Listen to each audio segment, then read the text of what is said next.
This video is sponsored by Baidyanath. कमल जी आपका इस पर टेक, क्योंकि देखिए यमुना जी लाइफलाइन अगर हम देखें तो पूरे दिल्ली और आसपास के इलाकों के लिए लाइफलाइन है, लेकिन ये एक मुद्दा लोगों के साथ कनेक्ट कर रहा है। लोगों को ये लग रहा है कि क्या वाकई हम जो पानी पी रहे हैं उसमें कुछ हरियाणा की सरकार कर रही है। इसको आप कैसे लोगों के मन से हटाएंगे? सबसे पहले तो अब जब दिल्ली के चुनाव आए हैं तब जाकर उन्होंने ये स्टेटमेंट दी। पिछले 10 साल से कोई केमिकल नहीं था, पिछले 10 साल से कोई दिक्कत नहीं थी।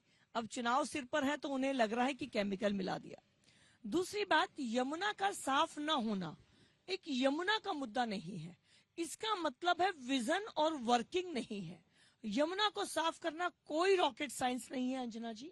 यमुना के अंदर 24 नाले डलते हैं और अगर 24 को हम साफ कर दें वहीं पर एसटीपी लगाकर तो यहां तक आते आते पानी साफ हो जाएगा। अब आप एक बात ये भी कह सकते हैं कि कहना बड़ा आसान है और करना बहुत मुश्किल है, तो मैं आपको कहूंगी कि आप मेरे एरिया में आइए। वहां पर डीडीए में हमने एक हमारे पास नाला था जिसमें बहुत गंदा पानी बहता था। हमने एयरपोर्ट का जितना भी सीवेज मटेरियल है एयरपोर्ट से लिया, उसके ऊपर 1 2 3 4 करके 8 एसटीपी लगाए, वो 9.1 किलोमीटर की कनाल लगाई। वो पानी जो कि पूरा एयरपोर्ट की गंदगी को लेकर सीवेज का पूरा आउटफ्लो उसमें होता है, वो आज ऐसा है 9 किलोमीटर के अंदर कि उसमें मछलियां हैं। तो बात यह है कि करना चाहे तो कर सकते हैं, लेकिन विजन ही नहीं है। बिदुड़ी साहब देखिए, कोई तो एक वजह है ना कि आप लोकसभा में 7 सीट जीतते हैं और विधानसभा आते आते वही जनता कहती है नहीं नहीं यहाँ पे तो हमको केजरीवाल चाहिए।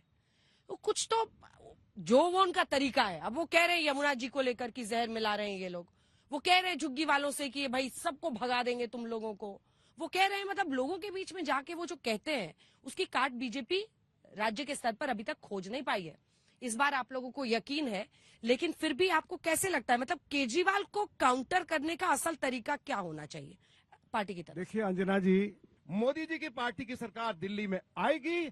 हम उत्तर प्रदेश से, हम हिमाचल से दिल्ली के लिए पानी लेकर आएंगे और 20,000 लीटर पानी जो हमारे नेता श्री नरेंद्र मोदी जी ने पब्लिकली कहा है कि हम 20,000 लीटर क्लीन वाटर गंगा जल दिल्ली के लोगों को 8 घंटे मुफ्त देंगे।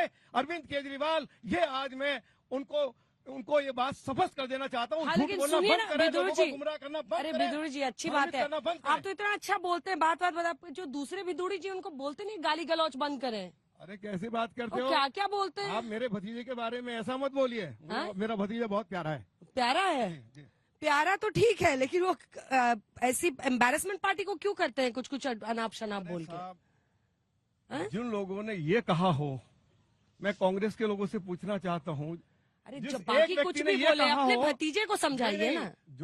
जिस कांग्रेस पार्टी के एक नेता ने ये कहा कि हम मोदी जी की बोटी बोटी काट देंगे और उनको आप पार्लियामेंट का मेंबर बनाकर आप उनको सम्मानित करते, शर्म नहीं आती है? पूछना चाहते हैं हमको क्या क्या भाषा का इस्तेमाल आम आदमी पार्टी के नेता और कांग्रेस पार्टी के नेता आदरणीय मोदी जी के बारे में कर चुके हैं। इनको तो इनके भतीजे जी बहुत प्यारे हैं, लेकिन अध्यक्ष जी सुनिए, अब आपके लिए अग्नि परीक्षा की घड़ी आ रही है। आपको अपना दायां पैर उठाकर तलवार की धार पर रखना है और जो मैं अगला प्रश्न करूंगी उसमें आपको A, B, C चुनना है। अगर बीजेपी की सरकार बनती है तो A, क्या अगला मुख्यमंत्री इस मंच पर है? B, क्या अगला मुख्यमंत्री विधायकों में से कोई एक होगा? और C, क्या आप हो सकते हैं? मैं इसका दायां जवाब पैर रखिए, इसका दायां पैर आगे बढ़ा दिया। मैं इसका जवाब बड़ा स्पष्ट करता हूँ। उड़ीसा, मध्य प्रदेश, राजस्थान, मैं वो D पर आने वाली थी कि पता नहीं है। महाराष्ट्र पार्टी अपनी रणनीति के हिसाब से काम करती है। हमने वहाँ किसी को मुख्यमंत्री घोषित नहीं किया।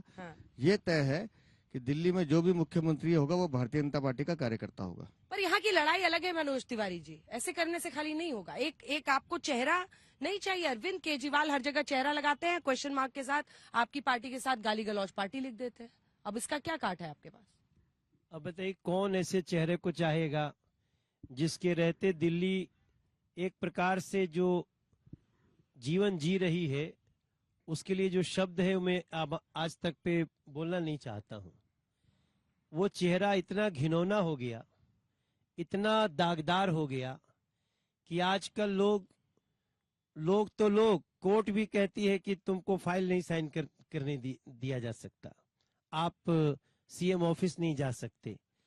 अभी दिल्ली को चेहरे से ज्यादा नीति और नीयत की जरूरत है। वो भारतीय जनता पार्टी के पास है, नरेंद्र मोदी जी के पास है। हम जहां जहां जा रहे हैं, किसी भी व्यक्ति से पूछ लीजिए, सबके जुबान पे एक ही है, आपदा को हटाएंगे, भाजपा को लाएंगे। और थोड़ा मोड़ा थोड़ी हो गया, 27 साल हो गया। लोग कहते हैं कि 27 साल में भाजपा हारी है, लेकिन अब दिल्ली कह रहे 27 साल में हमसे जो भी त्रुटि हुई, दिल्ली हारी है। दिल्ली आज 10 साल पीछे चली गई। जो 8 फरवरी को रिजल्ट आएगा, 5 फरवरी को चुनाव होगा, उसमें दिल्ली को, बीजेपी को दिल्ली का कांटों का ताज मिल रहा है। आप सोच रही हैं हमको इन सारे घाटों से कैसे बाहर आना पड़ेगा, हमें कैसे टूटी गलियों को ठीक करना पड़ेगा।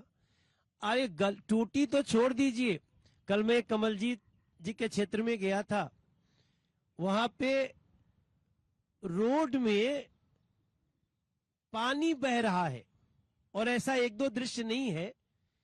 मैं तो जिस गली में जब ये बात बोल रहा हूं तो दिल्ली के लोग कहेंगे, इसीलिए हम आशान्वित भी हैं और अब दिल्ली को विश्वास है। हाँ, पहले हम लोग ये जो कल्याणकारी योजनाएं हैं, हम ये नहीं दे पाते थे। अब दिल्ली चाहती थी कि हमारे रामवीर सिंह बिधूड़ी जी के नेतृत्व में, ये मैनिफेस्टो के इंचार्ज थे, हम लोग 1.5 महीना बहुत मेहनत किए, ये कर सकते हैं, ये कर सकते हैं, क्योंकि बीजेपी जो कहती है वो करती है और बीजेपी वही कहती है जो कर सकती है। इसलिए हमारा अब कोई फर्क नहीं पड़ता कि ये अरविंद केजरीवाल ने क्या बोला। ये भगोड़ा में मैं गया था, पड़पड़गंज से आ रहा हूं, तो लोग बोले कि अरे भगोड़वा कहाँ बाहो, भगोड़वा कहाँ बाहो। तो मैं पहले समझी नहीं भगोड़वा मतलब वो मनीष सिसोदिया को बोल रहे थे। तो ऐसा हमको हंसी आ गई। अब सोचिए, जिन मनीष सिसोदिया को अपनी सीट पे लड़ने का हिम्मत नहीं, उसके बाद आप समझिए खाली आज तक के चैनल पे उन लोगों का नाम भी चल रहा है, वो केवल 8 फरवरी तक चलेगा।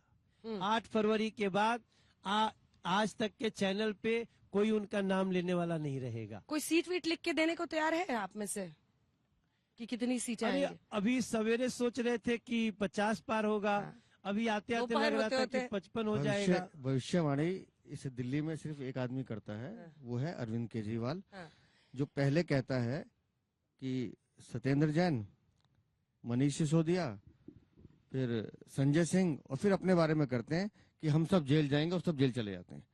तो वो भविष्यवाणी उन्हीं को करने दी।